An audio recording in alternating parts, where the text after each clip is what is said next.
Fauna! Look, it's autumn. Suddenly it's autumn. Wow, don't you think that autumn is the perfect weather to wear a comfy autumnal cape in? It's deer. Oh dear. Deer ears are what they are. I'm sorry I tricked you and misled you and bamboozled you with the thumbnail. Silhouette, it was a fake out. It's true. It was. And I can also wear it with my glasses for a cute fall comfy look. And I can also put the cape down, which is also very cute. And have my hair out. Man, I'm dead. It's very cute. I'm really excited to be able to use it. I'm gonna use it all the time. My cute deer cape! I'm not beating the deer allegations. What if I never wanted to beat them in the beginning? Alright, now childrens, before you leave, gather round my campfire. For it is time for me to tell you a story. What do you do in the fall, in the forest, with a cozy cape on, but tell, dun dun dun, spooky stories. Start forest fires? Do not start forest fires. Do not commit arson. Let me tell you a little story about someone I knew.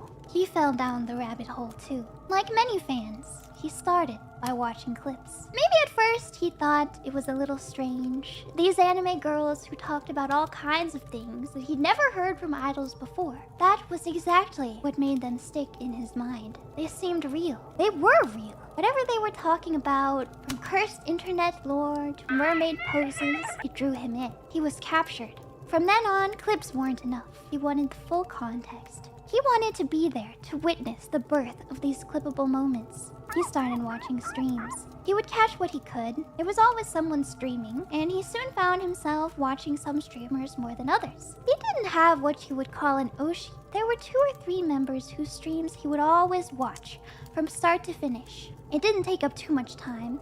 They usually only streamed for 2 or 3 hours at a time, and only a few days a week. It was easy enough for him to keep up with these members. It was easy enough until a new generation debuted. It was his first time experiencing the debut of new members. He felt unsure at first, like the debuts could change the dynamic and make things different. He was happy enough with things as they were.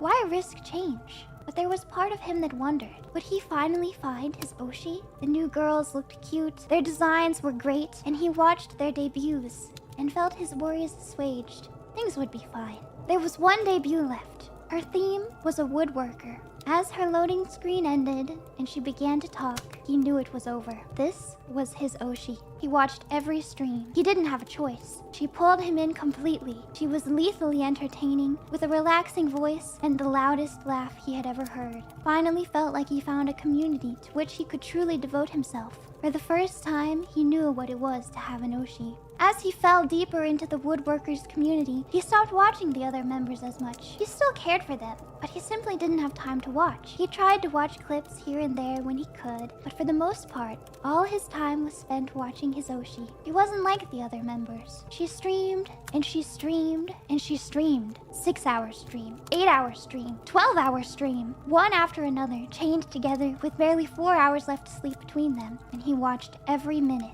His connection to reality began to drift away. Texts would go unread, calls unanswered, door unattended. She celebrated 1 month of streaming, 6 months of streaming, 1 year of streaming, and he realized he hadn't seen another human since before her debut. He would catch glimpses of the couriers delivering his groceries, the garbage collector, the mailman. He lived on a quiet street. The only voice he heard was his oshi's. She reminded him to take care of himself, feed himself, wash and sleep when she wasn't streaming. He complied, but still, he was losing weight, his skin growing pale, the bags under his eyes darkening. The weight loss was the worst part. Couldn't bring himself to eat. Food repulsed him. He picked the toppings off his burgers. Then he couldn't keep the bun down, and all he was eating was the patty.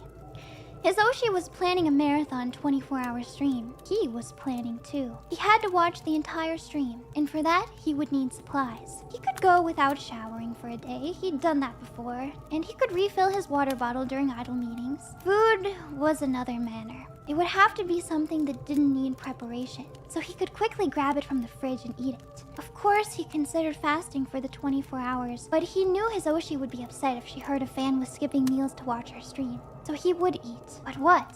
Food repulsed him. Considered microwavable meals, maybe a steak? But potatoes put him off. Lately, all he could keep down was meat. Bread. He called the butcher. It startled him hearing such a gruff voice, and his request came out in stutters. Beef and pork. The cuts don't matter. Enough to feed a person for a day. Scheduled a special delivery so he wouldn't have to leave his house. And on the day of the stream, just an hour before, the delivery man rang the doorbell. And he was surprised that for the first time in months, something smelled good. He rushed downstairs, excited that he may have finally found food he could eat. He was skinny, his face gaunt, and the delivery man looked at him with a concerned and strange look. But he didn't care. Paid for the meat and quickly shooed the delivery man away. Placed the bag on the counter and inhaled the aroma of raw meat. But the scent was gone. That appetizing scent. It wasn't the meat. What was it? The stream was starting. He didn't have time to contemplate, so he left the meat in a pot to boil and returned to his computer. The stream was amazing. She played games, she sang karaoke, she chatted with her viewers with expertise and wit. He was delighted. So delighted, he forgot to eat. Overboiled meat waited for him on the stove. He nibbled at it. Pork was edible, but the beef made his stomach turn. He was only able to eat a single serving of pork. Hoped it would be enough to sustain him until Hisoshi's next stream. She was having a break after her marathon. She deserved it, and he was happy she was finally getting some rest, but he didn't know what to do with himself while she was gone. He lay in bed, hunger pains like lightning in his belly, sleeplessness racking his brain. After hours of staring at the ceiling, just as sleep began to take hold of his mind, he smelled something. It was delicious. His salivary glands activated. Starved of appetite for months, he shivered. Light returned to his eyes. He needed to track down the scent. Perhaps a new restaurant had opened up? He checked the time. 2 a.m. A little late for a restaurant to be open, but he wasn't going to let that stop him from reaching the scent. He went outside. Could barely keep himself from doubling over at the overwhelming aroma. It wasn't hard to track down the source of the scent. He imagined a banquet, a feast for his emaciated body. Finally, delicious food, proper food. The scent grew stronger and stronger. His lungs filled with smoke. He breathed it in, coughing in delicious pleasure. A barbecue. He had reached the source of the delicious smell. He stopped. He stood in front of the morgue. The building was burning. He must have made it before the firefighters. He stepped into the burning morgue, ready for his feast. This is what you're doing. Is a cautionary tale. They say that in periods of isolation, you may be susceptible to possession by the Wendigo, a creature with great antlers that drives innocent people to cannibalism. Luckily, you'll be safe as long as she doesn't know your location. However, if you're sitting around the campfire with her, it's already too late. That is my spooky story for the evening. Thank you for coming. Beware the Wendigo.